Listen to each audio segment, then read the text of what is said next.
Maybe you're preparing for some holiday travel ahead. These 11 travel mistakes to avoid for a healthy long haul will help you, whether you're in a plane or in a car. Travel mistake number 1 to avoid: wearing uncomfortable clothing. Ugh.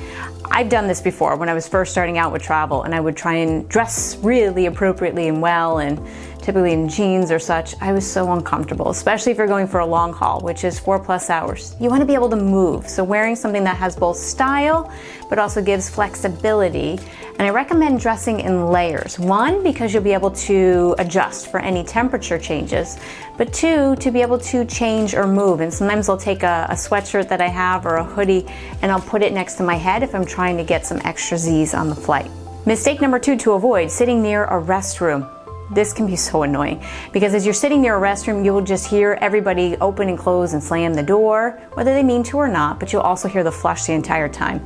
So try and plan your seats ahead and move as far away from the restroom as you can possible. Travel mistake number 3 to avoid: watching the clock. I mean, it's kind of like the counting the sheep thing, except working its way backwards.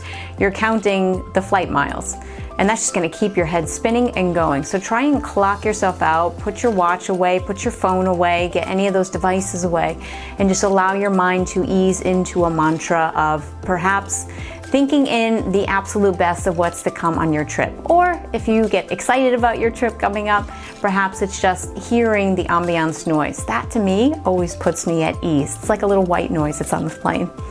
Number 4, travel mistake to avoid: forgetting to check upgrades.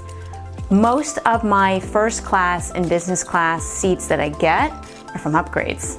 So if you can, before, I have the American Airlines app downloaded on my phone, and I will get 48 hours to 72 hours advance notice if there's going to be any upgrades.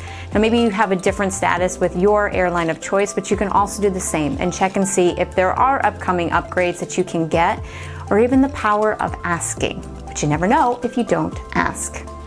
Number 5 to avoid: not traveling with sleep essentials. I was a newbie at once as well, and I did not bring an eye mask, earplugs, white noise, a little something to put underneath my head if needed, or for my neck, or even a toothbrush and a toothpaste. All of that helps to prep me to go into a restore state. Same thing, I'll take little ashwagandha tablets and I'll take one before sleeping. Have your essentials kit ready to go, and I like to keep mine in my suitcase all the time, my carry-on or my handbag that I'm taking on, my personal item. And I just have that in there for they're the noise canceling air plugs from Bose, and then I'll have an eye mask, and I'll also have something that I can nestle up for my head, and like I said, those ashwagandha tablets. But I have a kit that's ready to go, and it always stays there. So don't leave home without one. Number 6 to avoid: flying without entertainment. Sometimes the Wi-Fi works, sometimes it doesn't. Sometimes I can connect with the online entertainment or the onboard entertainment. Sometimes I struggle with that. Either way, I usually will download a few episodes of my favorite shows to my iPad. This way, no matter what happens, I don't have to think about it too much, and I will have different entertainment. I also have a variety of books and magazines on my iPad as well, or any kind of mobile device. Number 7 to avoid: overlooking seat options. Again, think in this in advance. If there are upgrades, that's number 1. You also want to avoid the restrooms, as we already talked on. That's number 2.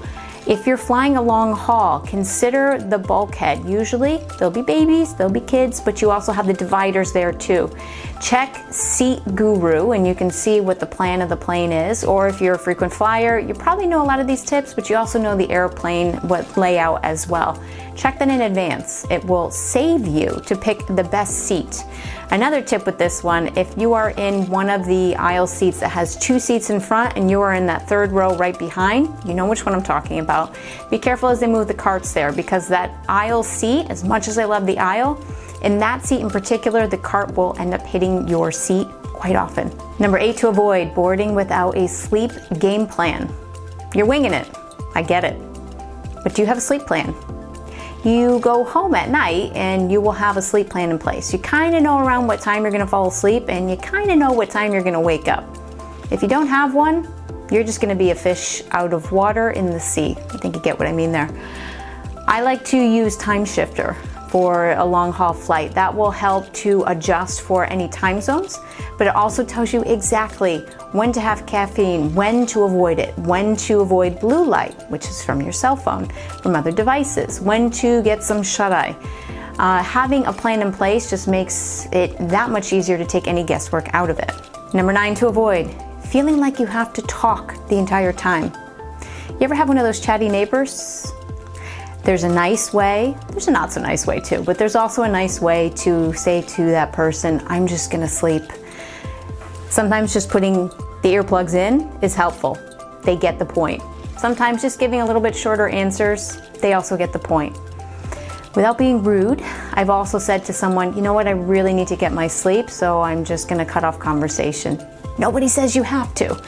So make that empowered choice to choose you and your self-care above all. No matter what, you don't have to entertain anybody. You're not a clown for somebody to entertain. Get your Z's, get your sleep, and prioritize you. Number 10 to avoid. In all circumstances, avoid plain food. Please, please, please bring your own food, pack your own snacks. And actually one of the best things you can do on a flight is to not eat anything at all. A lot of times the food is packed with preservatives. It will only stimulate your blood flow and your nervous system. If you're trying to sleep, try and avoid food altogether. Same as you would at home. Get on the schedule that you would back at home as quickly as possible. I choose to intermittent fast, so I usually will fast on a flight regardless, or having something that's easily digestible, such as fruit, things that I'm avoiding with my hands, things that are hydrating. But please avoid the plain food because it is just packed with preservatives. It's not good for you anyway. So go with a game plan and have some snacks ready to go. And number 11 to avoid, neglecting self-care.